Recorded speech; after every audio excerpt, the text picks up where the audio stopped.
ज्यांनी याकूब मेमनच्या कबरीचं सुशोभीकरण केलं, ज्यांनी औरंगजेब फॅन क्लबचं अध्यक्षपद स्वीकारलं, ज्यांनी अफजल खानाचा उदो केला, त्यांना छत्रपती शिवाजी महाराजांबद्दल बोलण्याचा अधिकार नाही.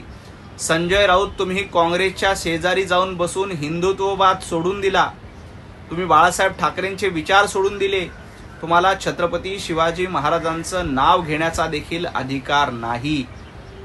छत्रपती शिवाजी महाराजांच्या हिंदुत्ववादाशी, हिंदू नागरिकांशी प्रतारणा करणारे तुम्हाला औरंगजेब प्रिय आहे, तुम्हाला अफजल खान प्रिय झालाय आणि तुम्हाला याकूब मेमन प्रिय झालाय, ज्यांनी मुंबईच्या चिथड्या उडवल्या होत्या. संजय राऊत, छत्रपती शिवाजी महाराजांचं नाव घेऊ नका. तुम्हाला निजाम आठवतायत, तुम्हाला मोहम्मद तुघलक आठवतोय. यावरूनच तुमची विचारसरणी ही दाढ्या कुरवळणाऱ्यांची झाली आहे हे स्पष्ट होतंय. त्यामुळं विनाकारण छत्रपती शिवाजी महाराजांचं नाव घेण्याचा प्रयत्न करू नका. तुम्ही औरंगजेब फॅन क्लब चालवताय हे महाराष्ट्रानं ओळखलेलं आहे. राज्याची बदनामी काय असते हे 2.5 वर्ष उद्धवजीच्या काळामध्ये महाराष्ट्रानं बघितलंय. मंदिरं बंद ठेवायची, मंदिरालय उघडी ठेवायची. कार्टून फॉरवर्ड केलं म्हणून नौदल अधिकाऱ्याचा डोळा फोडायचा. केतकी चितळेला 15 दिवस अटक करणारे तुम्ही. पत्रकारांनी प्रश्न विचारले म्हणून कोविडच्या काळामध्ये त्यांना बेड्या ठोकणारे तुम्ही. साधूचं हत्याकांड करणारे तुम्ही आणि महाराष्ट्राला लुटणारे हे उद्धवजी ठाकरे आणि संजय राऊत तुम्ही होतात. त्यामुळे महाराष्ट्राची खरी बदनामी 2.5 वर्षाच्या काळामध्ये झाली आणि तुमचं बदनामीचं सरकार उलथून टाकण्याचं काम हे जनतेनं केलंय. तुम्हाला घरी बसवण्याचं काम महाराष्ट्रानं केलंय. त्यामुळं विधानसभा आणि महापालिकेच्या निवडणुकीला तुम्हाला 20 जागा देखील मिळाल्या नाहीत. संजय राऊत, स्वतःकडे बघा. महाराष्ट्रानं तुम्हाला झिडकारलं आहे, महाराष्ट्रानं तुम्हाला नाकारलेलं आहे. तुमच्या अहंकाराची आणि सत्तेची मस्ती ही महाराष्ट्राने उतरवली आहे आणि यापुढे देखील ती उतरवणार आहे. माज, मस्ती, अहंकारी, घमंडी, नशेडी कोण आहे हे बघण्यासाठी संजय राऊतांनी स्वतःला एकदा आरशामध्ये बघावं. तुम्हाला तुमच्यामध्ये सगळे गुण दिसतील. देवेंद्रजी फडणवीस हे महाराष्ट्राचे विकास पुरुष आहेत. त्यांनी महाराष्ट्र पुढे नेण्याचं काम केलंय. परंतु अहंकार, मस्ती, माज, सत्तेचा उन्माद काय होता संजय राऊत 2.5 वर्ष महाराष्ट्राने बघितला, म्हणून तुम्हाला घरी बसवलं. त्यामुळं विनाकारण नौटंकीबाजपणा करू नका. महाराष्ट्र तुमच्या अहंकाराला बघतोय. महाराष्ट्रानं तुमचा नशेडीपणा देखील बघितलेला आहे.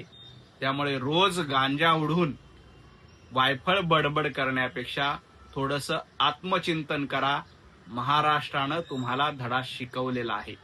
जनाब संजय राऊत आता इतके मोठे आंतरराष्ट्रीय नेते झालेत की ते शरद पवार साहेबांना विश्वासार्हता सांगतायत. एक दिवस ते उद्धवजी ठाकरे आणि आदित्य ठाकरे यांच्या विश्वासार्हतेवर देखील प्रश्नचिन्ह उपस्थित करणार आहेत. संजय राऊत गद्दार कोण आहे हे महाराष्ट्रानं बघितलंय. 2019 साली युतीला जनतेनं निवडून दिलं होतं. देवेंद्रजी फडणवीसांना आशीर्वाद दिले होते. मात्र तुम्ही महाराष्ट्राची गद्दारी करून, हिंदुत्ववादाशी गद्दारी करून काँग्रेसच्या मांडीला मांडी लावून बसलात. त्यामुळे खरे गद्दार हे उद्धवजी ठाकरे, संजय राऊत आणि उभाटा गट आहेत, ज्यांनी हिंदुत्ववादाशी गद्दारी केली. आणि आता तुम्ही एवढे मोठे आंतरराष्ट्रीय पातळीचे नेते झालात की पवार साहेबांवर प्रश्नचिन्ह उपस्थित करतायत, त्यांच्या भूमिकेवर प्रश्नचिन्ह उपस्थित करतायत. एक दिवस तुम्ही उद्धवजी ठाकरे आणि आदित्य ठाकरे यांना देखील आरोपीच्या पिंजऱ्यामध्ये उभं केल्याशिवाय राहणार नाही. कारण गद्दारी करणं, खाल्लेल्या ताटामध्ये छेद करणं हा संजय राऊत तुमचा धंदा झालाय. मराठी भाषेचा पुळका असलेल्या संजय राऊत यांनी आपल्या मालकांची मुलं कुठल्या शाळेमध्ये शिकतात हे एकदा महाराष्ट्राला सांगावं. ज्यांना पुस्तकामध्ये बघून देखील रामरक्षा वाचता येत नाही, अशा आपल्या मालकांना, उद्धवजी ठाकरेंना विचारा की तुम्हाला पुस्तकामध्ये बघून देखील राम नाम घेता येत नाही, रामाचं नाव वाचता येत नाही. संजय राऊत महाराष्ट्र सुज्ञ आहे, महाराष्ट्रातील जनता सुज्ञ आहे. भाडे के टट्टू संजय राऊत तुम्ही आहात. ज्या पद्धतीनं महाराष्ट्राची बदनामी करण्याचं काम संजय राऊत तुम्ही करतायत, महाराष्ट्राची वाट लावण्याचं काम आणि महाराष्ट्राला लुटण्याचं काम 2.5 वर्ष महाविकास आघाडी सरकारनं केलंय. त्याचं आत्मचिंतन करा.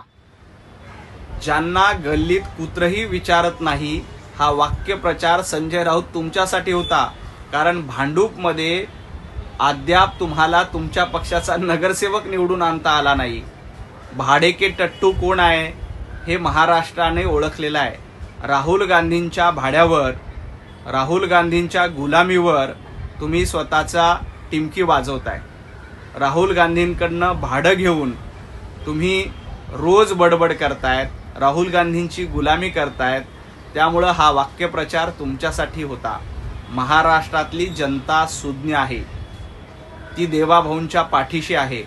महाराष्ट्रानं देवेंद्रजींना एकदा नाही, दोनदा नाही तर 3 वेळेला आशीर्वाद दिलाय. त्यामुळे भाडे के टट्टू कोण आहेत हे महाराष्ट्राच्या जनतेला चांगलंच ठाऊक आहे. आणि राहिला प्रश्न फावड्याचा, तर महाराष्ट्रामध्ये फावडं या टोपण नावाने कुणाला ओळखलं जातंय हे देखील लोकांना माहिती आहे. फावडं घ्यायचं आणि कोविडच्या काळामध्ये कोट्यावधी रुपयाची लूट करायची ही तुमची सवय. खिचडीमध्ये घोटाळा केला, कफनमध्ये घोटाळा केला. एवढंच नाही तर सर्वसामान्य नागरिकांच्या जेवणामध्ये देखील तुम्ही घोटाळा केला. मृतांच्या टाळीवरचं लोणी खाणारे तुम्ही. त्यामुळंच महाराष्ट्राने तुम्हाला घरी बसवलंय. आणि फावडं कोण आहे हे एकदा सोशल मीडियावर जाऊन संजय राऊतांनी बघायला हवं.